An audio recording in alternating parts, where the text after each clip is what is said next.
భగవస్వరూపులారా, ఈనాడు మహాకార్తీక మాసం, అద్భుతమైనటువంటి ఈ యొక్క మహాకార్తీక మాసంలో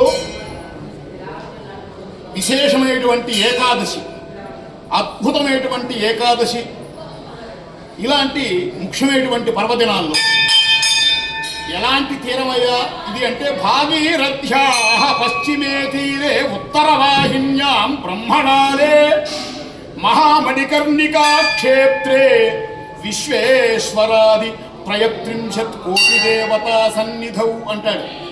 ఎలాంటి వాళ్ళు, ఎలాంటి దేవతలు నివసించేటువంటి ప్రదేశమయ్యా ఇది అంటే విశ్వేశ్వరాది బ్రహ్మ విష్ణు శివాత్మకమైనటువంటి ఆ యొక్క పరమేశ్వరుడితో సహా 33 కోట్ల దేవతలు ఇక్కడ నిరంతరం కొలువు తీరేటువంటి అద్భుతమైనటువంటి మహా కైలాసం, అవిముక్త క్షేత్రం అని చెప్పబడుతుంది ఋషుల ద్వారా. అలాంటి అద్భుతమైనటువంటి ఇలా వారణాసిలో, ఇలాంటి అద్భుతమైనటువంటి ఉత్తరవాహిని వారణాసిలో బ్రహ్మనాలే ఆనందమనే అన్నాడు. దేనికైనా ఆనందం ప్రధానమయ్యా అన్నాడు. అందులో మామూలు ఆనందం కాదు, మనుష్యానందం కొంతకాలం ఉండి కొంతకాలానికి పోతుంది. ఎందువల్లంటే ఒకప్పుడు లేదు కాబట్టి కొత్తగా వస్తుంది కాబట్టి అది పోతుంది. కానీ నిర్నిమిత్తానందం, నిమిత్తానందం అయితే ఒక కారణం చేత వస్తుంది, అదే నిర్నిమిత్తానందం అయితే ఎల్లవేళలా ఉంటుంది. అలాంటి నిర్నిమిత్తానందమైనటువంటి ఆనందం ఎక్కడ ఉంది అంటే పరమాత్మ సన్నిధిలోనే ఉందయ్యా అన్నాడు. అలాంటి ఆనందం అందరికీ కావాలి.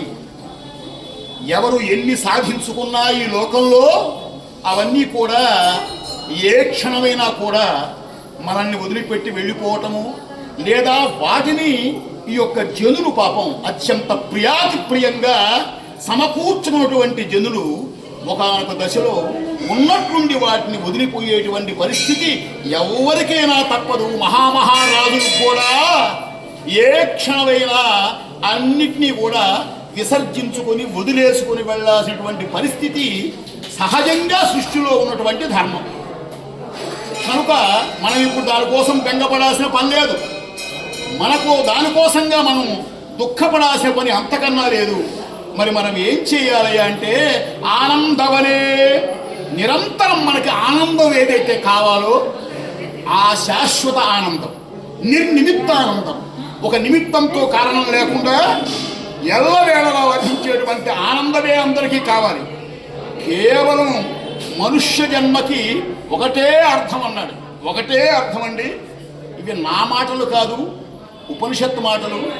మనుష్య జన్మకు, మనిషి పుట్టిన దానికి ఒకటే ఒక అర్థం, అదే పరమార్థం. ఏందయ్యా అంటే ఎన్నో జన్మల పుణ్య ఫలం చేత, మహాసహస్ర శతకోటి పుణ్యఫలం చేత ఒక్కసారి మనిషిగా పుట్టినటువంటి మానవుడు 83,99,999 సార్లు వేరే వేరే వేరే నక్కగా, చీమగా, దోమగా, నల్లిగా, బల్లిగా, పిల్లిగా అనేక దేహాల్లోకి వెళ్ళినటువంటి జీవుడు 84 లక్షలకి ఒక్క జన్మకు ముందుగా ఇలాంటి మనుష్య జన్మ వచ్చిందయ్యా. ఈ మనుష్య జన్మ కూడా ఎందుకు వచ్చిందయ్యా అంటే ఇక్కడ ఏవో సంభారాలన్నీ ఏర్పాటు చేసుకొని ఒక సంతానాన్ని బాగా సమకూర్చుకొని వాటిని స్థిరంగా నమ్ముకుంటూ స్వామిని మర్చిపోమ్మని కాదు. అందరూ గృహస్థాశ్రమం స్వీకరించండి, అందరూ సంతానాన్ని కనండి, సంతానాన్ని ప్రయోజనం చేయండి, ప్రయోజకులుగా చేయండి. అయితే వాటి యందు ఏమాత్రం కూడా అంకిత భావం అంటే వాటి యందు రమించకుండా, నా రమతే బుధాహ అన్నాడు. బుధాహ అంటే మహాజ్ఞానులు, స్వామీజీ లాంటి మహాజ్ఞానులు బుధాహ. అలాంటి బుధాహ, అలాంటి జ్ఞానం సముపార్జన చెయ్యాలయ్యా అన్నాడు. అలాంటి జ్ఞానాన్ని పొందగలిగి మళ్ళీ అత్యంత దుర్లభమైనటువంటి ఈ మనుష్య జన్మ కూడా ఇంకా రాకుండా చేసుకోరా అని ఇది ఇచ్చాడు. అలాంటి అద్భుతమైనటువంటి అవకాశం అండి. ఇలాంటి శరీరం వచ్చేటువంటి అవకాశం మళ్ళీ మళ్ళీ